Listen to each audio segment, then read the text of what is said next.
Hello everyone, দেখো এত রাতে তোমাদের সাথে শেয়ার করতে চলে এলাম একটা দিনের ভিডিও, কারণ কালকে আবার একটা নতুন ভিডিও আসবে। দেখো, আমি সেদিনকে অর্থাৎ রবিবার দিনকে বানিয়ে নিচ্ছিলাম একটু চিজ অমলেট। অনেকদিন পর বানাচ্ছিলাম, আর চিজ দিয়ে তো বাচ্চারা যে কোনো জিনিসই ভালোবাসে। আর ছোটুর জন্য এটা অ্যাকচুয়ালি বানাচ্ছিলাম, কারণ বাবানের ছিল তবলা ক্লাস। ও ফিরে আসার পর অবশ্য ওকে আমি চিজ অমলেট দিয়েছি। তারপরে সেই দিনকে ফিরে আসার পরে তবলা ক্লাস থেকে সেরকম কোনো কাজ ছিল না কারোরই। আর শুভ্ররও কিন্তু ছুটি ছিল, ওই কারণে আমরা সন্ধ্যাবেলা বেরিয়ে পড়েছিলাম। আমার একটু জুডিও বা ইয়োস্টাতে যাওয়ার ইচ্ছা ছিল, কারণ ওই নেল পলিশ, তারপরে লিপস্টিক, এগুলো না খুব কম প্রাইসে ভালো ভালো এখানে পাওয়া যায়। তো আমি তো ইয়োস্টাতেই বর্তমানে যেতে শুরু করেছি, এ সমস্ত কারণে জুডিওতে এখন খুব একটা যাই না।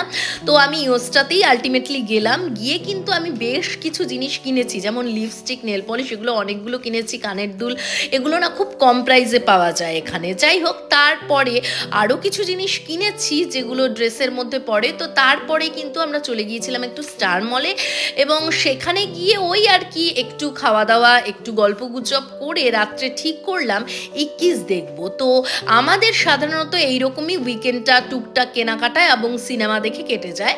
তো ইক্কিস দেখে দারুণ লাগলো সিনেমাটা। এবং যেটা হচ্ছে অমিতাভ বচ্চনের যে নাতি, তিনি সে ভীষণই ভালো অভিনয় করেছে এবং অনেকেই ভালো অভিনয় করেছে, কিন্তু আমার কিন্তু নতুন অভিনেতাকে ভীষণ ভালো লেগেছে। তারপরে দেখো, আমরা চলে আসছিলাম বাড়ির দিকে। আর বারাসাতে ঢোকার পরে আমরা আমাদের ফ্ল্যাটে ঢোকা অবধি যে পরিমাণ কুয়াশা পেলাম, আমি তো অবাক হয়ে গিয়েছিলাম যে মধ্যমগ্রামে এরকম কিন্তু কুয়াশা ছিল না, কিন্তু বারাসাতে ঢুকে এত কুয়াশা মনে হলো।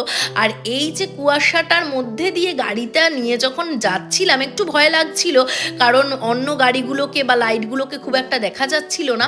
কিন্তু এখানে হয়তো তোমরা বুঝবে না কি পরিমাণ কুয়াশা ছিল, কিন্তু তবুও তার মধ্যে একটা বেশ ভালো লাগা ছিল যে এত কুয়াশা ভেদ করে আমরা চলেছি। বেশ অন্য রকম কিন্তু একটা ফিলিং হয়।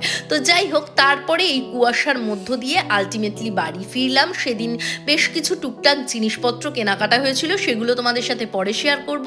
এবং তার সাথে কিন্তু একটা অনেক দিন পর ভালো সিনেমা দেখলাম। এইভাবে দিনটা কাটলো।